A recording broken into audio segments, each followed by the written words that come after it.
국채가 안전자산이 아닙니다. 그러니까 국채가 안전자산의 주의를 상실했어. 그러다 보니까 채권 시장을 살리기 위해서는 이제는 고금리 추세를 좀 완화시켜야 됩니다. 그런데 인플레이션을 잡을 의지가 있다면은 금리를 올려야 되고, 네. 그러니까 이제는 미국이 선택을 해야 돼. 물가를 잡을 것인지, 채권 시장의 붕괴를 막을 것인지.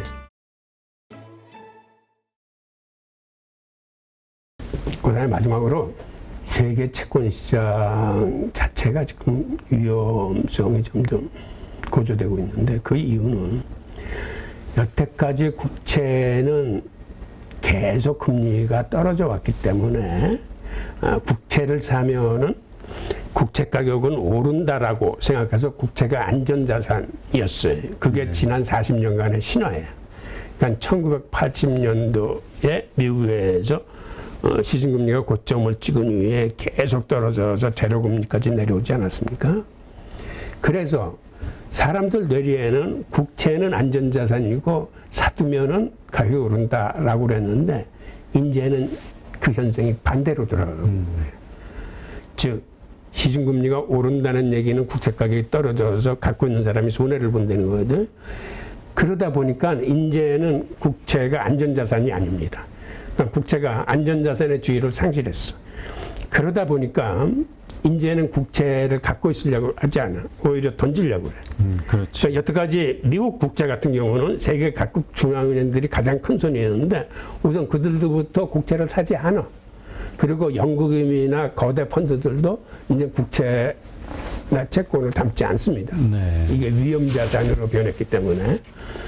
그리고 올해 같은 경우는 각국이 환율을 방어하기 위해서 외환보유고를 헐어서 외환시장을 환율 방어를 하고 있다 보니까 오히려 내다 파는 중이야. 자기가 갖고 있는 미국 국채를.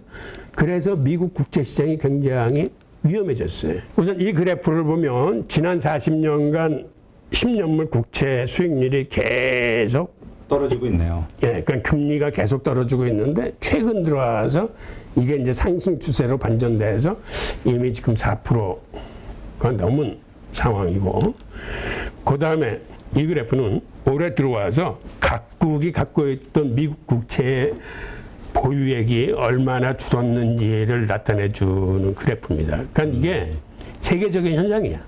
일본과 중국만 미국 국채를 던지는 게 아니라 다른 나라들도 갖고 있는 미국 국채들을 지금쯤에 팔고 있습니다. 그 다음에 근데 일본이 최근에 700억 달러나 매도했군요. 국채를, 미국채를. 예. 그렇게 해석하시는 분도 있더라고요. 일본이 미국채를 내다 파는 것은 미국에 대한 불만을 표현하는 거, 갑작스럽게 천천히 파는 게 아니라 좀 빠르게 매도했다. 그 행위에는 필요하다나 뭐 환율 방어를 위해서 했다는 측면도 있지만, 결국은 미국에 대한 항의 뭐 이렇게 표현하시는 분도 있더라고요. 예, 요새 최근 들어 이제 그러한 그 해석이 많이 등장하는데요. 그거는 일리는 있습니다. 왜 그러냐면 미국이 일종의 자기들의 고금리를 추진하는 건 자기들의 인플레이션을 막기 위한 고륙지책이기도 하지만, 여태까지는 그 남을나라 하는 그러한 그 성격이 있었어요. 우선 나부터 살고 보자 라는 성격이 있었는데, 지금 거기에 대한 반작용, 즉 부메랑으로 이제는 자기 국채시장이 위험해졌어. 그러니까는 상대방을 배려해서가 아니라 잘못하다가는 내가 다치게 생겼으니까는 그러한 게 연준의 금리 상승에 제동을 걸 거다라고 보는 시각들이 지금 늘어나고 있어요. 그래서 지금 말씀하신 것처럼 일본이 미국 국채를 이렇게 내다 던지는 거는 미국에 대한 그 항의 성격도 있다. 그리고 그거는 부메랑으로 돌아가서 연준이 그렇게 지금과 같은 고금리 추세를 계속할 수 있을까? 라고 생각하면서 제동이 걸릴 수 있다라고 보는 의견들도 있습니다. 근데 그거는 사실은 이제 좀 더 두고 봐야 될 거예요. 제가 뒷부분에서도 좀 설명하겠지만은, 그거는 여러분들이 각자의 지금 이 흐름을 보면서 각자가 판단할 목이라고 저는 생각을 합니다. 네. 우선 지금 현재 미국의 고금리 정책으로 인해서 중국과 일본이 환율 방어가 시급한 형편이에요. 그래서 이 사람들이 미국 국채를 내다 던지면서 자국의 환율을 방어하는 거거든요. 그런데 이렇게 중국과 일본의 미국 국채 매각은 이게 미국 국제 시장의 시중금리를 급등시킵니다. 네. 그래서 미국이 부메랑을 맞는 거예요. 그래서 미국 국제 시장이 만성적인 지금 공급 초과에 시달려요. 즉 그 얘기는 이제 세계 경제는 공동 운명체로 묶여 있다는 거예요. 여태까지는 미국이 혼자 살겠다고 막 금리를 올렸는데 그러다 보니까 사실은 유엔이나 세계 경제기구에서 경고도 하고 그랬거든요. 그렇게 하면 다른 나라들이 너무 힘드니까는 그렇죠. 좀 자제를 해라라고 그랬는데 이제는 그게 미국의 채권 시장을 이렇게 힘들게 만들기 때문에 미 국제 시장 자체가 위험해지고 있고 궁극적으로 미국의 국채 발행 여건이 굉장히 악화되고 있습니다. 즉 공급이 너무 초과돼서 그 수요가 못 쫓아가니까 이 얘기는 한마디로 이제 미국 정부의 국채 발행 여건이 굉장히 악화됐다는 의미고, 그렇죠. 즉 이 얘기는 또 다시 돌려 얘기하면 달러의 발행 여건 자체가 지금 안 좋아진 거예요. 그러니까 미국 정부가 국채를 발행해서 재정부 정책을 쓰고 싶어도 그게 시장 여건이 좋지 않을 뿐만 아니라 아시겠지만 달러는 미국 국채 발행에 연계되어 있기 때문에 미국 국채 발행이 부진해지면 달러 발행이 그만큼 안 되는 거예요. 그렇죠.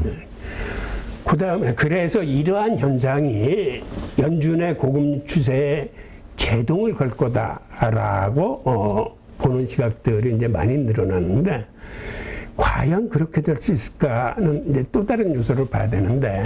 근데 그거와 관련해서 지금 시중에서 나오는 이야기는 사실 그동안 그 막 엄청나게 발행하는 미국 국채를 사줬던 두 주체가 일본과 중국이었잖아요. 맞아요. 근데 일본도 자기네 나라가 저렇게 하니 새로 사기는커녕 있는 거를 팔아 버리고 있는 상황이고, 중국 같은 경우는 위중 패권 전쟁으로 오히려 가지고 있는 달러를 파는 게 그 처한 상황이지 뭐 더 사주거나 할 이유가 있겠냐, 이렇게 맞습니다. 보는 분들이 많더라고요. 그러니까 미국이 지금 선택의 고민에 빠진 거예요. 무슨 얘기냐면 채권 시장을 살리기 위해서는 이제는 고금리 추세를 좀 완화시켜야 됩니다. 그런데 고금리 추세를 완화시키면 미국은 인플레이션을 못 잡아요. 인플레이션 중에서도 지금 근원 인플레이션이 상승하고 있거든요. 그렇죠. 이거는 근원 인플레이션이 상승한다는 건 이건 시중에 풀린 돈이 너무 많다는 걸 의미하기 때문에 지금 이 그래프가 근원 인플레이션 그래프인데 지난 석 달간 계속 상승하고 있어요. 그러니까 이 기간에 소비자 물가 지수는 계속 떨어졌어요. 그런데 반대로 근원 인플레이션 계속 올라가고 있는 거예요. 즉 그 얘기는 무슨 얘기냐면 소비자 물가 지수에서 유가 관련 상품이나 식음료 관련 상품을 뺀 게 근원 인플레이션이거든. 즉 우크라이나 전쟁이 종식돼서 유가가 다시 옛날처럼 떨어지고 식량 공급이 원활해서 그 식음료 가격도 떨어진다 하더라도 못 잡는다는 얘기예요. 근원 인플레이션이 이렇게 오른 거. 이거는 금리를 인상하고 긴축을 계속해서 시중의 유동성을 빨아들여야 비로소 잡을 수 있는, 이거는 프리드만이 얘기한 언제 어디서나 화폐적 현상이라는 얘기거든요. 그러니까 인플레이션을 잡을 의지가 있다면은 금리를 올려야 되고, 네. 세계 채권 시장의 붕괴가 우려되면 거기에 제동을 걸어야 되는데 그 선택을 이제 미국이 해야 되는 거예요. 그러니까 지금 의외로 계속해서 이 코어 물가가 안 잡혀서 에너지 가격이 떨어지는데, 에너지 가격이 떨어져서 일단 그 CPI 같은 경우는 그냥 어떻게 좀 이렇게 기대감이 좀 잡히는데, 코어 쪽은 이 부동산 쪽이 좀 많이 차지하고 있다 보니까 부동산 가격이 아까 말씀하셨듯이, 그래서 아까 이제 말씀하셨듯이 금리가 지금 모기지 금리가 7% 올라가고 만에 하나 10% 이러한 현상들은 결국은 그 코어 인플레이션을 낮추는 행위가 될 것이냐, 아니면 그럼에도 불구하고 코어는 안 움직일 것이다. 뭐 이런 분들도 있어가지고. 예, 그거 보는 시각도 두 개가 있는데, 그 이제 자가 부담률이라고 그래서 자기 집 갖고 있는 사람들도 이걸 임대했을 때 임대 이자를 계산해서 얼마나 받을 수 있는지를 이제 계산하는 건데, 하나는 부동산 가격이 이렇게 하락하고 그 자가 부담료나 이런 것들이 해서 오히려 코어를 낮출 수 있다라고 이제 보는 축이 있는 거고, 또 하나는 그럼에도 불구하고 기존에 풀린 돈이 너무 많기 때문에 지금 미국에서 뿌리는 돈이 대부분 서민들한테 뿌리는 그 재정 정책으로 돈을 뿌리는 거기 때문에 그렇게 쉽게 인플레이션이 진정되지 않는다라는 시각이 있어요. 네. 근데 그건 결국은 미국의 선택인데, 지금 이 그래프를 보면 미국 국제시장뿐만 아니라 전 세계 채권 가치 총액이 아주 급락하고 있습니다. 그거는 그다음에 선진국 은행들을 보면 여태까지는 자국의 국채 비중을 많이 갖고 왔었는데 이제 국채 비중을 점점 줄이고 있는 중이에요. 그만큼 채권 시장이 위험하거든요. 그러니까 이제는 미국이 선택을 해야 돼. 물가를 잡을 것인지, 채권 시장의 붕괴를 막을 것인지. 그런데 과거에 우리가 알다시피 폴 볼커는 이때 어떤 걸 선택을 했습니까? 물가 잡는 거. 네. 결국 물가를 잡지 못하면 미국 경제 앞날에는 희망이 없다고 본 거예요. 그러니까 이거는 연준도 이제 고민을 많이 하겠지만 연준의 첫 번째 의무는 물가를 잡는 거예요. 연준 보고 시중금리를 떠받치라고 그러지 않았어요. 연준의 큰 의무는 물가를 잡고 두 번째는 그 고용을 올리는 거예요. 연준 목적에 그 외에 다르게 채권 시장을 관리해라 이런 거 없어. 그래서 과연 연준이 어떤 걸 채택하게 될지, 그러니까 지금 이제 고민이 아주 좀 깊을 거예요. 네.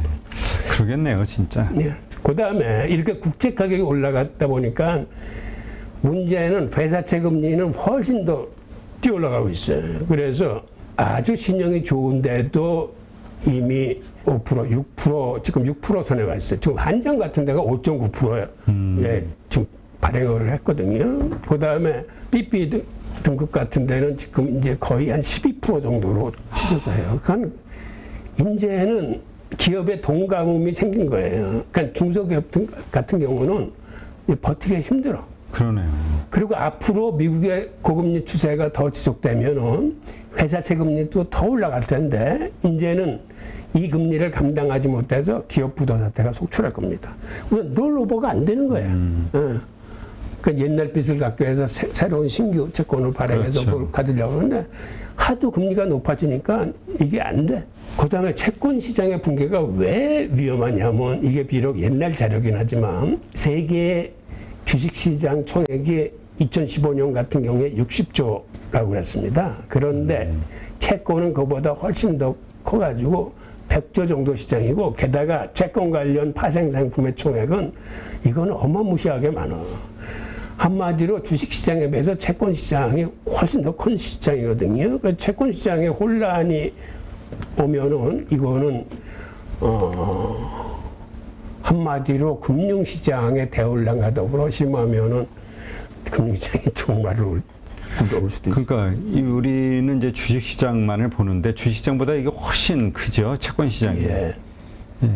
그러니까 이 채권시장이 잘못되면은 진짜 뭐 주식시장을 포함해서 모든 게 다 금융 자체가 마비가 될 수 있다. 이런 얘기를 많이 하시긴 하더라고요. 하여튼 이렇습니다. 근데 그 중에서도 지금 가장 위험한 게 아시아존이야, 불행하게도. 특히 일본과 중국이 좀 타깃이에요. 우리는 그 사이에 껴있기 때문에 우리는 동달아 같이 힘들어.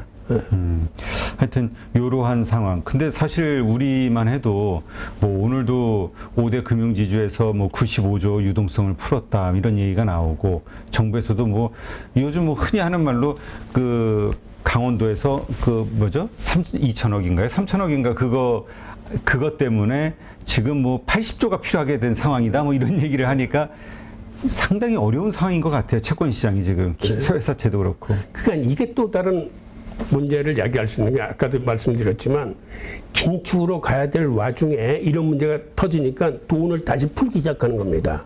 그러니까는 지속적으로 긴축을 가서 물가를 잡아야 되는데 이런 사태가 터지니까는 이게 지속적인 긴축이 안 되고 사태를 지연시키면서 나중에는 더 악화시킬 수 있는 거예요. 차라리 문제가 확 터져서 하여튼 뭔가 어느 쪽 한쪽으로 가더라도 빨리빨리 진행돼서 끝을 빨리 봐야 될 텐데 이게 그 완만하게 굴곡을 타고 가다 보면은 이러한 지금의 그 어려운 시기가 앞으로 상당 기간 지속될 수 있는 거죠.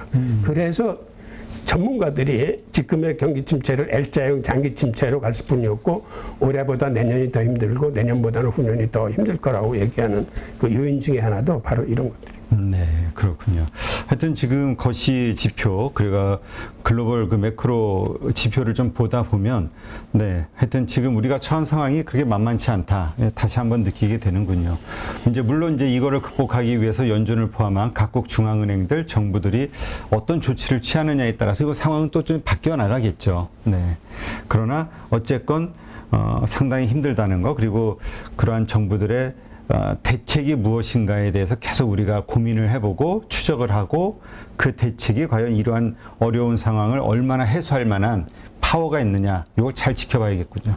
네, 근데 마지막으로 제가 드리고 싶은 얘기는 외환 시장에 정부가 인위적으로 개입하면 안 됩니다. 인위적으로 개입하면 그 시장을 비탄력 시장으로 만드는 거예요. 그러니까 수요와 공급에서 출렁거림을 막고 이거를 일정한 어떤 탄력이 없는 시장으로 만드는데 이건 나중에 깨지면 이거는 외환위기가 직결됩니다. 네. 그래서 설사 외환시장이 좀 출렁거리더라도 정부의 인적인 자재를 극도로 자제함으로써 적어야지 섣불리 여기다 우리 외환보유고를 쏟아붓는 거는 저는 국부 유출이라고 봐요. 그거는 함부로 해서는 안 되는. 네, 알겠습니다. 하여튼 당국 관계 되시는 분들 한번 잘 좀 고민하시고, 네, 어떤 게 이제 국익이 도움이 되는지 한번 고민해 봐야 될 때인 것 같습니다. 네, 오늘 이렇게 해서 홍익희 교수님 모시고 글로벌 매크로 지표 살펴봤고요. 네, 우리가 얼마나 긴장을 좀 하고 있어야 되는지, 현재 시점이 엄중한 상황인지 다시 한번 알 수 있었습니다. 오늘 좋은 인사이트 고맙습니다. 예, 감사합니다. 누구나 1시간 안에 200개 종목에서 좋은 종목을 고를 수 있는 그런 능력을 배양할 수 있도록 제가 도와드리려고 그렇게 하고 있습니다.